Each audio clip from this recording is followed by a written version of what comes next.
What is up, booktube? It is Monty, and today I am back again, once again, with the start of another video. We're doing my June wrap-up. June was kind of an anomaly. I read a lot of books. Love that for me. So yeah, we're gonna talk about, I think there's like 12 or so, maybe a little bit more than 12 books that I read last month. Some of these I've talked about in other places. Um, some of these I haven't really talked about at all, and so we're just kind of gonna go through them. We're gonna figure it out together. That's just going to be the vibe of this video. So the first book that I read in the month of June was Sunny G's Series of Rash Decisions by Navdeep Singh Dylan. I read this for my Buzzwordathon challenge, so I'm going to leave that linked up in the cards. Overall, I don't even, what I give this book. I gave this book like 2 stars, I want to say. I gave it 1 star. The more you know. Let's see here. Nail in the Coffin. It was a time crunch novel. This took place over 24 hours. It wasn't good. We were following this character whose brother had died and was using the list. So his brother died, and because he was like an alcoholic or a drug addict, he had some kind of addiction issue, and he passed away because of it. And so our main character in this book finds his like dead brother's journal where his dead brother had like made a list. And so he decides to use this as inspiration to come up with his own list of things that he wants to do before he dies, which could be kind of cute. Even him like keeping that list in the same notebook could be kind of cute, except the book starts with him already completing like everything on the list. The list is like literally 2 items, and we meet the character having already completed these things. And so the rest of the book is kind of like this stupid romance between him and this character who was like friends with his friend group, but they didn't really interact all that much. Then his like dead brother comes back to him as some kind of like dream sequence beyond the grave. You go do you. His dead brother was also queer, so the queer character was killed off to like use as inspiration for. It was a hot mess. I talk about it a lot in my Buzzwordathon challenge. I read that for the prompt, a bookish word in the title. Then I read Every Single Lie by Rachel Vincent. This was a surprise banger. This was the last book I read for my Buzzwordathon challenge.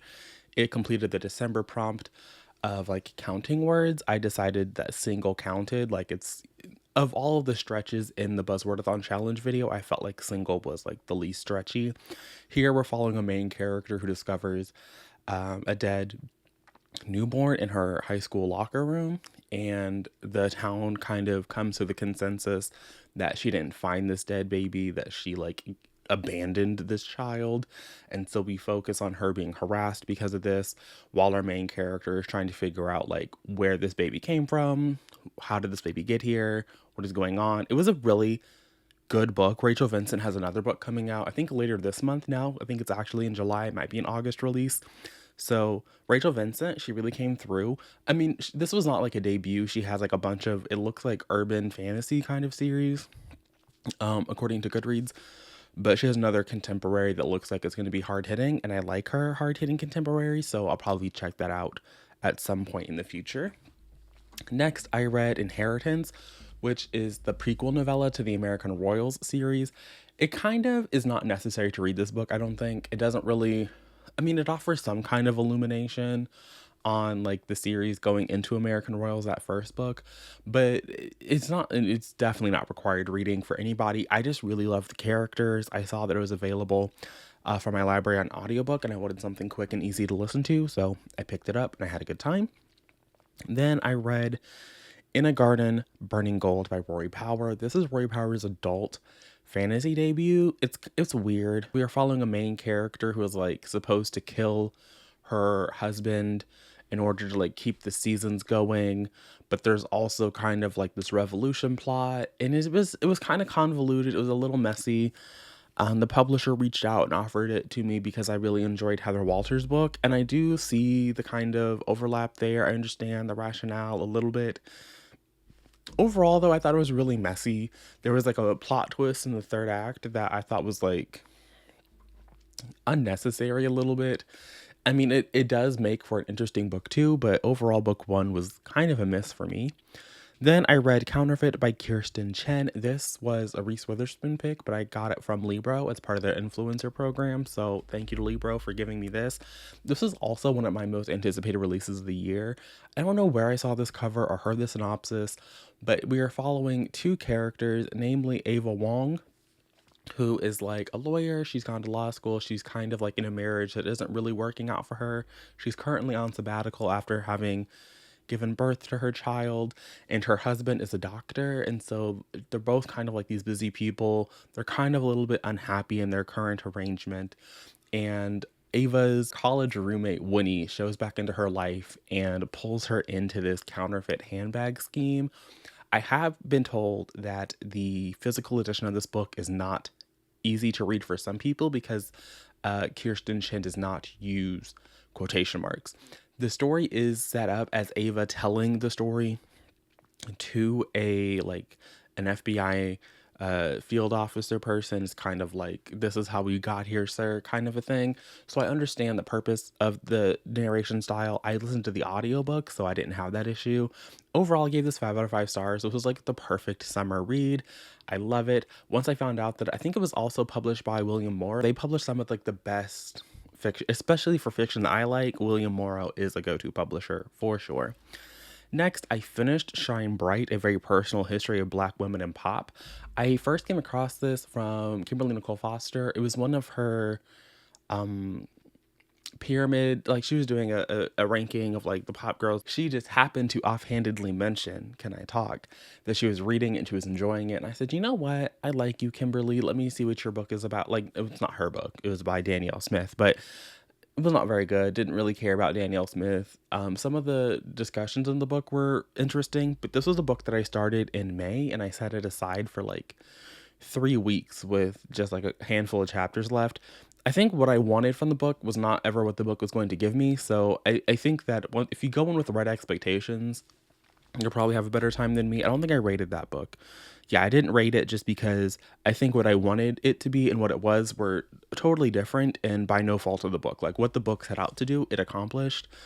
I think I didn't even bother reading a synopsis or like looking into it. I was just like, oh, Kimberly suggesting, bet. Then I listened to Just by Looking at Him by Ron O'Connell. This is an arc that the publisher sent me. I think I talked about this in my mid-year freakout type, but they sent this to me like 2 days before the book came out. So didn't even know it was coming. So thank you to Simon. But I did listen to this on audio from Libro again, so shout out to them.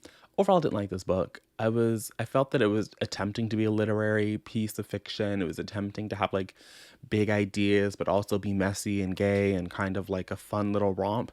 And it was none of those things. It was just like a bunch of our main character cheating and like, and I'm okay with like people being messy and cheating in books. Like, I don't think that I'm like that puritanical, but it was just like giving big, it was giving weird vibes. It was, and the vibes, they weren't passing the check, you know, like it could have worked. It ultimately just didn't.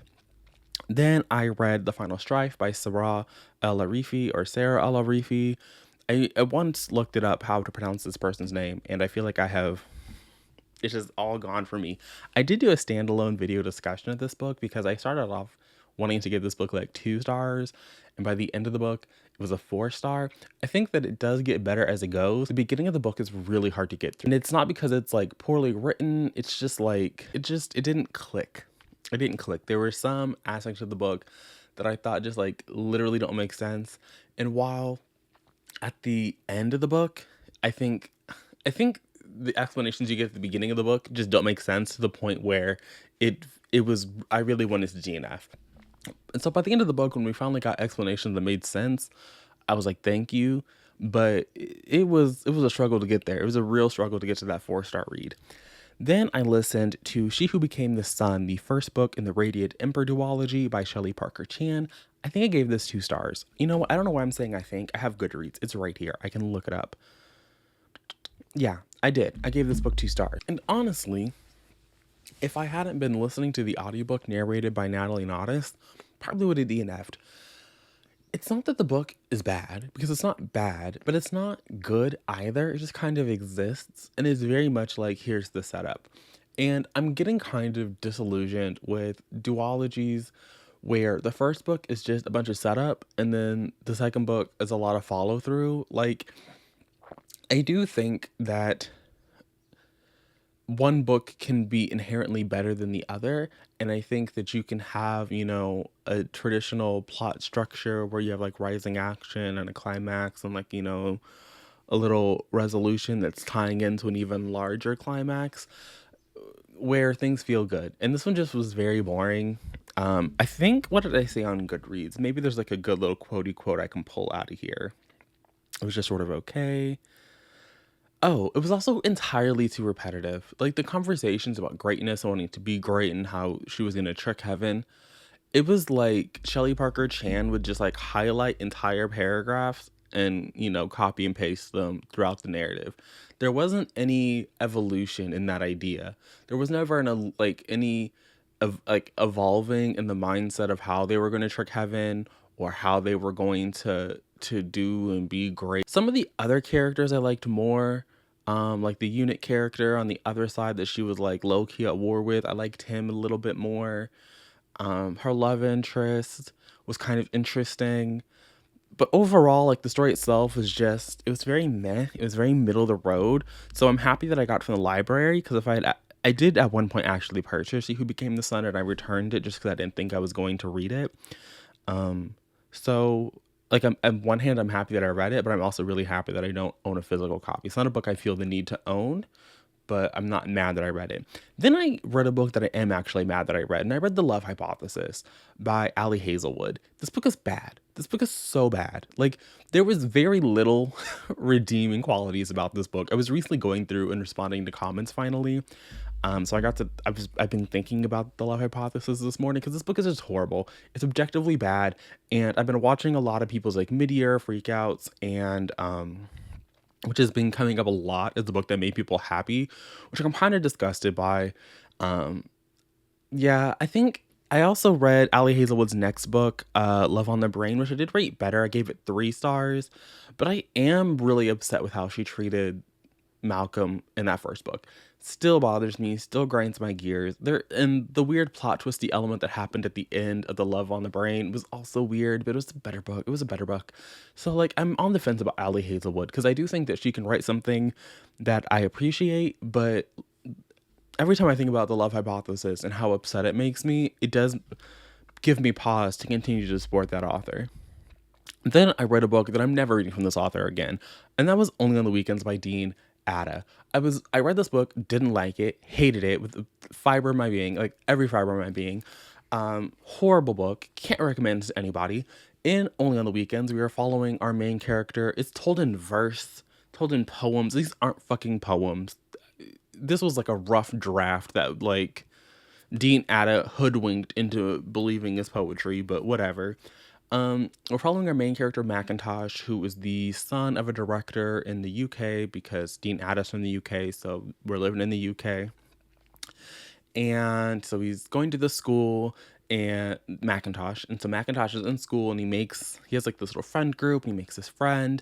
And through a series of events and, situationships or whatever, he finds himself in a relationship with one of his friend's cousin. I think his name was like Kareem or Kay. It started with a K.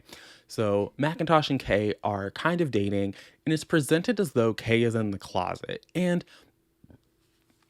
I kind of go back and forth on this because on one hand, Kay's family very well knows, and Mac has like told his entire friend group, and Kay, they go on a date like to an actual restaurant pretty early on in the book where they're confronted with fucking racism because we can't just have like two black boys going on a date doing their thing.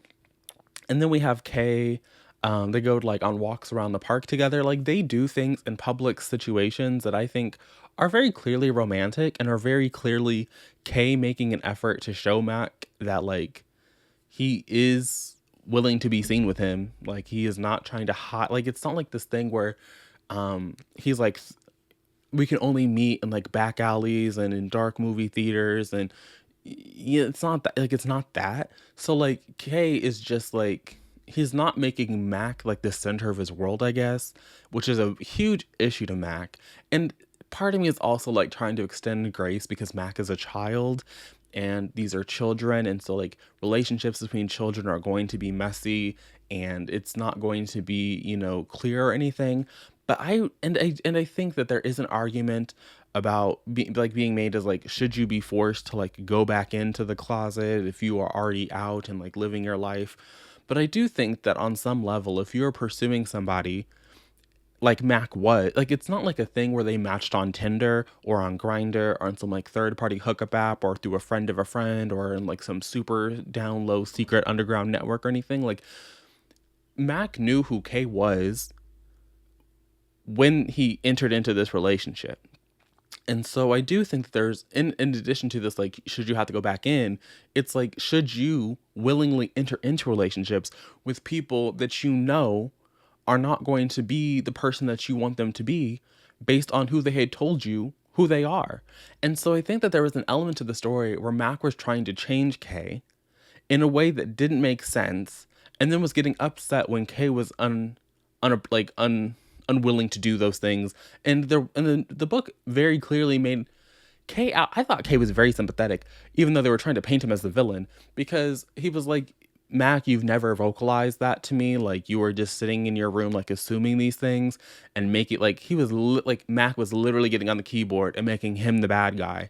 And Kay hadn't done nothing wrong. Like, Mac was playing all of these little head games, and Kay was like, how the fuck was I supposed to know that you were doing? Like, what, like, but that's not what you told me. And so while he's over here doing all these little mind games and fucking bullshit, the book is called Only on the Weekends because Mac's father gets a job in Scotland. He gets like the script, and so he's gonna go film this movie in Scotland, and Mac has to come with him. And when they move to Scotland, Mac starts talking to one of the actors in the movie, this white trans man named Finn. And the end of the book, spoiler alert, the end of the book, even though the UK cover has two black men on the cover, so you think you're going to get two black men in this book being happy and in love based on that cover, this is like literally the most anti-black thing I have ever experienced in my life, was when I was reading this book with those two black boys on the cover. And the book ends with the one black love interest being completely vilified so Matt can go live his best life with this little white boy. And I said no. Dean Atta played in my face for 500 pages. He has the horrible. And I know the authors don't have a say in their cover. I get it. But I think that I really hope that Dean Addis sent a strongly worded email to his agent and have his agent email the publisher, because that is like literally the most anti-black thing I can think of, is to vilify the one black love interest so he can go have this little happily ever after with this little white boy, because the white boy is also weird and wears makeup and they can like go do fucking yoga together in the park. It was just fucking foolishness. Never again am I reading a Dean Atta book. Then I read another horrible book, and that was Yerba Buena by Nina LaCour. This was sold to me as a romance. This is not a romance. This is like maybe general fiction with two sapphic characters calling what they have a happily ever after, or happy for now. No, like, this is giving Nicholas Sparks. Never read Nicholas Sparks, and like technically spoiler alert, neither of our main characters is dead. So like, maybe it's happier than a Nicholas Sparks, but it's giving that energy. It's not giving romance energy. It was just bad. It was really bad. I can't really get into that book, actually. I refuse to think about that book. If you're subscribed to the Patreon for $3 a month, you got my thoughts and opinions. I refuse to think about that book anymore. Then I read last night at the Telegraph Club. I gave this 3 out of 5 stars. The more I think about it, it's probably closer to a 2. Again, this was sold to me as like a sapphic 1950s romance. It's really not. It's historical fiction. And as historical fiction, I really enjoyed it. I liked our main character, Lily. I do think that the book would have been better served if Lily's love interest had been in Chinatown. I think that sometimes her having a white love interest in Kath made the narrative kind of just because there was so much happening in Chinatown, with not only with Lily's family and her trying to like keep from that, like her like blossoming sexuality away from her family, but also like her entire friend group was in Chinatown. So there was a lot of Chinatown storylines that like Lily wasn't partaking in, that Kath was like a complete like afterthought. And so like the romance in the book I thought got really short shifted. And then there were also like these interstitials where we were learning about the history of Lily's family. And so we got chapters from her father fleeing communist China and her mother um early on in the marriage, and from her aunt having a miscarriage. Like there was like a lot of interstitials from her family and like the history of her family and everything that was happening with her family, that I was just like, Kath being this complete non-factor where we only saw her at the Telegraph Club, and then when we were at the Telegraph Club all we would get was racism. Like there was just something that wasn't clicking, you know, like the pieces all didn't click together for me personally. So while I enjoyed aspects of the book, it by no means was a favorite of mine. I do think people should read it though. I just would not go into that book expecting for the romance to be the center, because I mean, to be fair, it is YA, so like I feel like we should know that that is not going to be the center because it's not a romance novel. It's historical fiction. So maybe my expectations were just a little bit out of whack there, but overall, like I said, I did have a good time. I just think you need to have the right expectations when you go in. So I read 14 books. Kind of a mixed bag of things. A lot of 2 or 3 stars. A lot of things I really enjoyed. So Counterfeit, Inheritance, those are new favorites. Probably gonna go see those at the end of the year. And then some really big misses, like Just by Looking at Him, not Love on the Brain, that was the middle of the road, but The Life Hypothesis, Just by Looking at Him, Yerba Buena. I would expect to see those again in my like worst of the year video. With that said, you can comment below this emoji. You can let me know how many books you read last month, what your favorite of those was, how you felt that your June was. For me, I felt that it was like really getting me back on my readership thing, and I'm really looking forward to what's going on in the month of July. I have some I think they're fun. I have some fun ideas planned for this month, and I'm excited to share them with you guys. So fingers crossed that all goes a plan. But yeah, I'm gonna go. Thanks for watching, and I'll see all of you guys again next time in another video. But until then, and until next time, bye.